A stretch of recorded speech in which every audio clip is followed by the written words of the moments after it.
Hey guys, how are we all? It's Tats101 Saga again with another disassembly and reassembly video. Today's video will be on the Pietta replica of the Colt 1851 Navy revolver. Since this has a 380 conversion blank cylinder, it makes checking that the gun is unloaded a very easy process.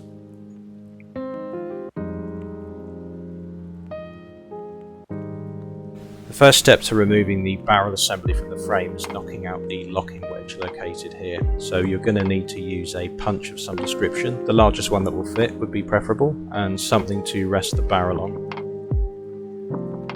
A simple tap should be enough to remove it to the point where you can pull it out by hand from the left side. If your gun is fouled from black powder shooting, it may be a little hard to pull this off, so if you rotate the cylinder so the gap between the cylinders is in line with the ramrod, you can actually use the ramrod to pry the rest of the barrel off as shown. With the gun on half cock, you can now remove the cylinder. Before we go any further, we are going to decock the hammer to take tension off the hammer spring.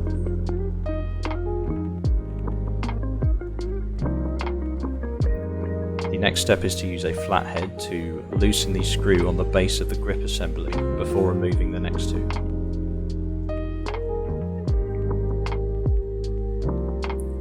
There are two slightly larger screws holding the top of the grip assembly in. They're located either side of the base of the hammer. It's important to loosen one of these before removing the other. You should always do this with screws on the gun, as it will save your screws and your threads.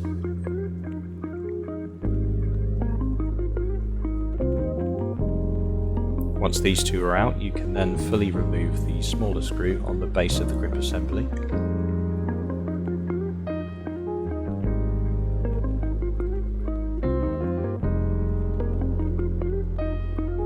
And now remove your grip assembly.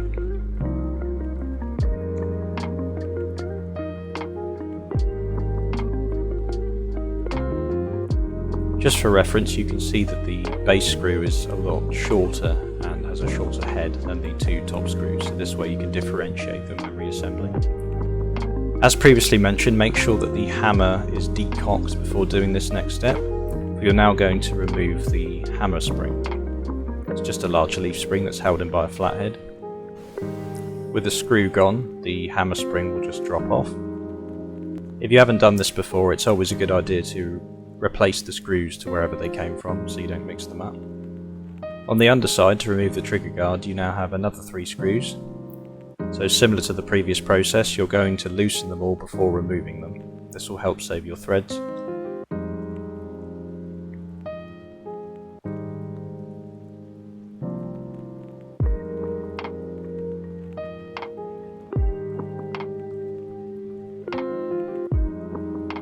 The trigger guard can then be removed, revealing the underside of your trigger mechanism, where you will now find this screw.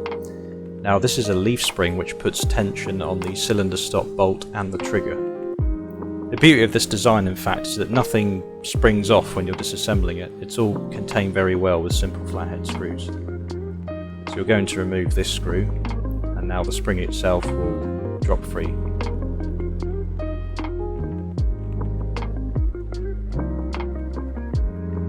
Turn the screw to avoid mixing them up.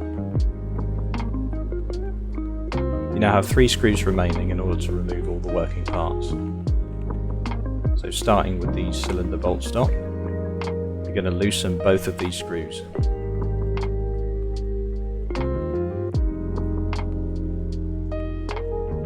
There isn't particularly one way to remove or insert these particular parts, however I'm just going off of my own method. Trigger will now remove, as will the bolt stop. Some of these are a little tight, including mine, so I have to use a tool to poke it out.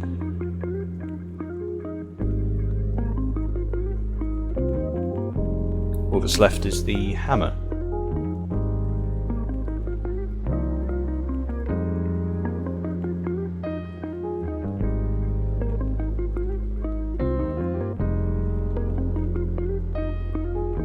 This screw removed, you will now want to pull the hammer back ever so slightly, and you can now drop it down out of the frame. It will also come out with the arm which rotates the cylinder when the action is cocked.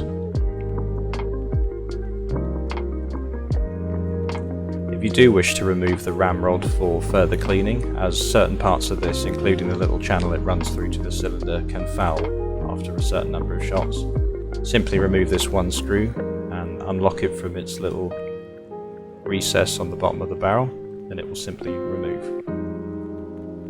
There isn't generally a reason to disassemble this any further, but these are the areas you'll want to inspect and clean out. And if you do wish to remove the wedge for any reason, simply remove the screw that holds it in, as with the two-piece ramrod. But generally there isn't any reason to do this. And that's it. You have now disassembled the Colt 1851 Navy. Really quite a nice design, in fact. There's not too many parts. It's basically just screws which hold everything in. Nothing fancy going on. Nothing flies off across the table, which is the nicest feature of all. If you did remove the ramrod, then reassembling it is just the reverse. Make sure you insert it into the hole first before lining up the hole for the screw.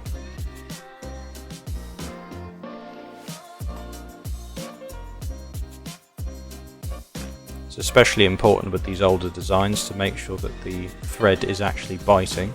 You shouldn't have to force any of these screws when reassembling.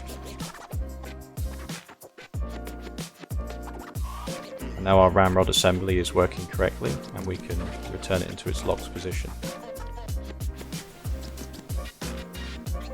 So returning to the frame, we're first going to pick up our bolt and return it into the correct alignment and hole so it engages with the cylinder.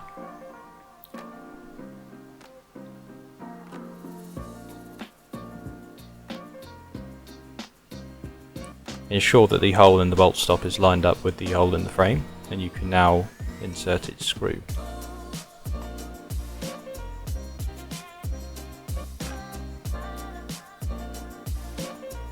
You can insert this screw all the way because it doesn't directly interact with any other parts.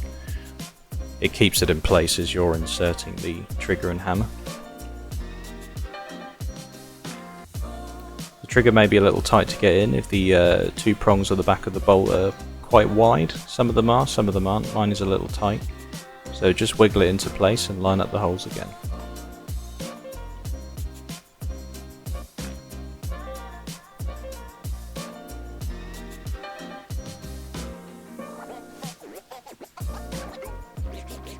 You can once again fully hand tighten this screw.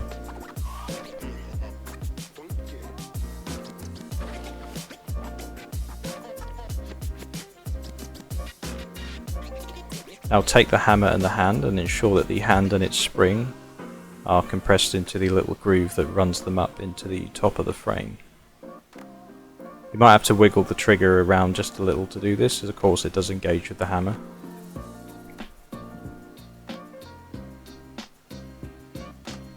You'll see the two holes of course line up again when the hammer is fully forward and in the correct position. The screw should drop in easily without any force needed.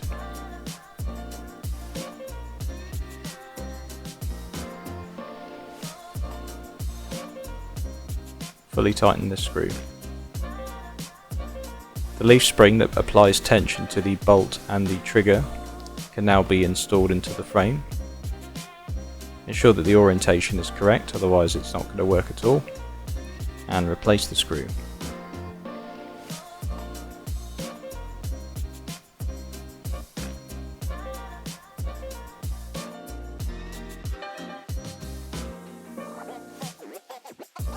Check the function of the hammer by ensuring it does not return forward unless the trigger is pulled. If this isn't the case, then something is wrong and you need to go back. Assuming all is working well, place the trigger guard.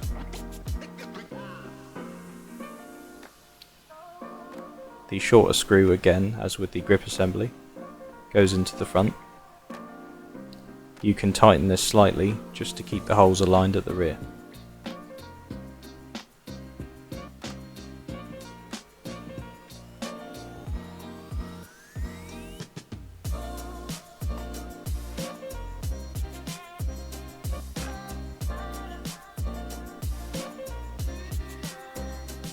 Once all three screws are installed, you can fully tighten them all. Something important to note when installing the hammer spring is there is a small groove cut out on the top edge which engages with a roller bearing on the bottom of the hammer, which can be seen here. This is to reduce friction when cocking the gun, so ensure those two parts are correctly lined up. It's hard to miss, but still worth pointing out. You should be able to get this screw started by hand as it's quite large in diameter.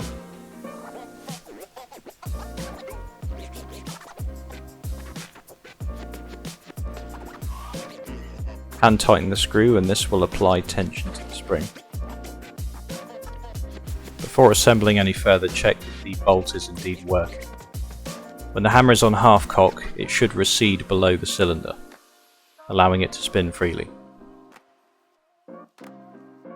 You can now install the grip assembly.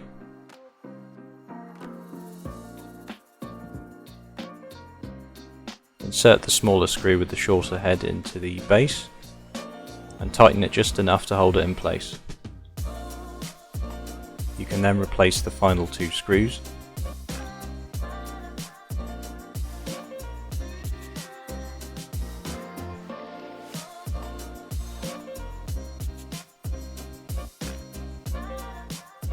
And fully tighten them both.